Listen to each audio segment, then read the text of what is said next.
আজ একটি দুর্দান্ত ভৌতবিজ্ঞানের মডেল প্রশ্ন, হয়তো এরকম প্রশ্নই থাকতে পারে। তো চলো সেই প্রশ্নটা আমরা দেখব এবং সমস্ত বিষয়গুলো বুঝে নেব। আমরা কিন্তু কিছু সাজেস্টিভ প্রশ্ন এর সাথে দিচ্ছি, অর্থাৎ শুধু প্রশ্ন না, আমরা সঙ্গে সাজেশন বিষয়টাও কিন্তু রাখছি। তো চলো আমরা এবার দেখে নেব কিছু কিছু প্রশ্নের উত্তর তোমরা দেবে। প্রথমেই এমসিকিউ থাকবে 8টা। প্রথমেই একটা প্রশ্ন রয়েছে, ঘাতের এসআই একক, উত্তর নিউটন। এটা আশা করি প্রত্যেকেই জানো। এটা অতিরিক্ত প্রশ্ন। এসটিপিতে সকল গ্যাসের গ্রাম আণবিক আয়তন, উত্তর লেখা রয়েছে। গ্রাম আণবিক ভর ও গ্রাম পারমাণবিক ভর সমান কার? এই 4টে অপশনের মধ্যে কার? উত্তর হচ্ছে জ্যাননের। এটা কিন্তু অতিরিক্ত প্রশ্ন, আবার কাউন্টে নেই, এটা সাজেশনের প্রশ্ন। কোনটির ক্ষেত্রে অণুর সংখ্যা সর্বাধিক? এরকম দিতে পারে।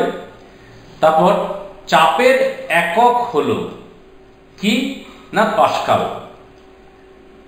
কোন পদার্থটির স্থিতাবস্থা অবস্থা সব থেকে বেশি? এই প্রশ্নের উত্তরটা তোমাদের কমেন্টের জন্য আমরা রাখলাম, অবশ্যই কমেন্টে দেবে। সান্দ্র পদার্থের মধ্য দিয়ে পতনশীল আর ব্যাসার্ধের একটি বস্তুর প্রান্তীয় বেগ ভি হলে অ্যান্সারটা কি আসবে? অ্যান্সার আসবে ডি। এটা কিন্তু অতিরিক্ত প্রশ্ন। বার্নৌলের উপপাদ্য যে নীতির উপর প্রতিষ্ঠিত তা হলো, এটা শক্তির সংরক্ষণ। এটা অতিরিক্ত প্রশ্ন, সাজেশনের প্রশ্ন।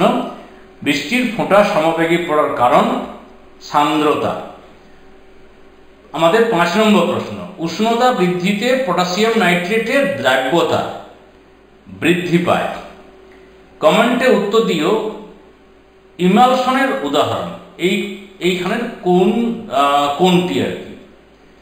মানুষের শরীরে রক্তের পিএইচ এর মান হওয়া উচিত কত না 7.4। এটা অতিরিক্ত প্রশ্ন। অ্যাসিড জলীয় দ্রবণ উৎপন্ন করে হাইড্রোজেন পজিটিভ আয়ন, অর্থাৎ উত্তর বি।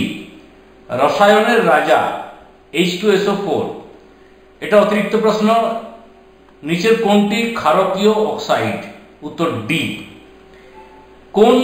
কোন বস্তুকে ভূপৃষ্ঠ থেকে উঁচু স্থানে নিয়ে গেলে বস্তুটির স্থিতিশক্তি কি হয়? উত্তর হচ্ছে বৃদ্ধি পায়। 8টি প্রশ্নের আমার মূল প্রশ্ন শেষ। এটা অতিরিক্ত প্রশ্ন, অর্থাৎ অনেকগুলো অতিরিক্ত প্রশ্ন থাকলো সাজেশনের জন্য। এরপর গ্রুপ বিতে 7টি, মানে 8 + 7 সমান তোমার এখানে হয়ে গেল 15 নম্বর। কার্বনের অণুতে কার্বনের পরিমাণ লেখা রয়েছে। এরপর 2 মোল জলে অণুর সংখ্যা কত? এটা অতিরিক্ত প্রশ্ন। তরল দ্রাবে কলয়েডকে কি বলা হয়? উত্তর ইমালশন। সান্দ্রতা ও ঘনত্ব রাশি দুটি কি একই না আলাদা রাশি? প্লবতা কোন অভিমুখে কাজ করে? বস্তুর ওজনের বিপরীত দিকে। এটা অতিরিক্ত প্রশ্ন।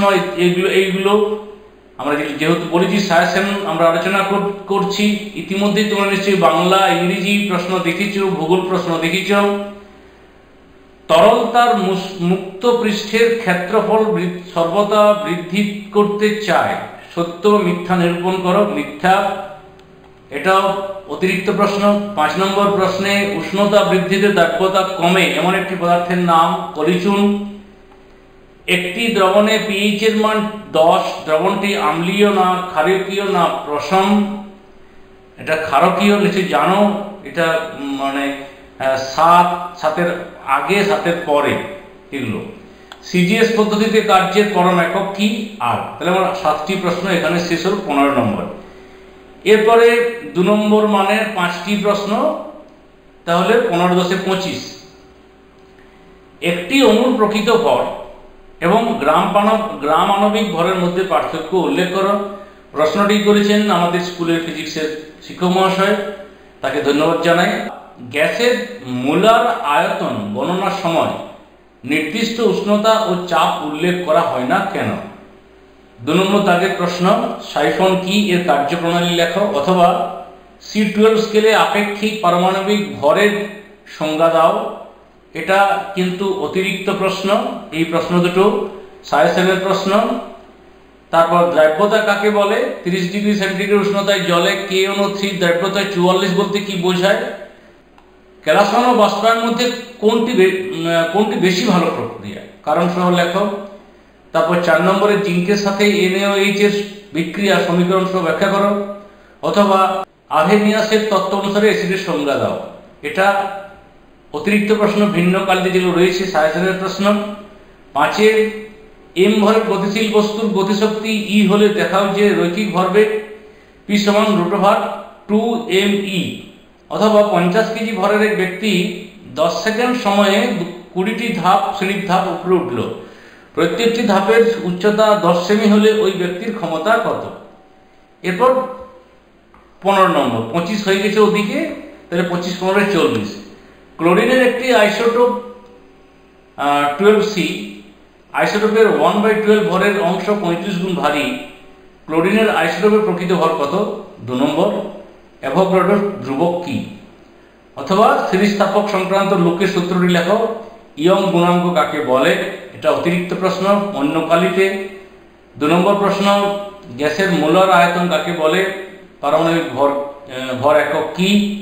1 পারমাণবিক ভর একক কত গ্রামের সমান? অথবা মানুষ সাঁতার কাটে কিভাবে? প্রবাহ রেখা কি? এটা অতিরিক্ত প্রশ্ন। নেক্সট, প্রকৃত দ্রবণ, কলয়েডি দ্রবণ এবং প্রলম্বনের 3টি পার্থক্য লেখো, অথবা সম্পৃক্ত দ্রবণ এবং অসম্পৃক্ত দ্রবণের মধ্যে 3টি পার্থক্য লেখো। এটা অতিরিক্ত প্রশ্ন। 4 জিঙ্ক অক্সাইডকে উপধর্মী অক্সাইড বলে কেন? সমিত রাসায়নিক সমীকরণ সহ লেখো। অথবা pH স্কেল কি? কোন দ্রবণে pH এর মান Z হলে দ্রবণটির প্রকৃতি কিরূপ? একটি ক্ষারকীয় অক্সাইডের উদাহরণ দাও। কার্যহীন বল কাকে বলে? কার্যহীন বলের একটি উদাহরণ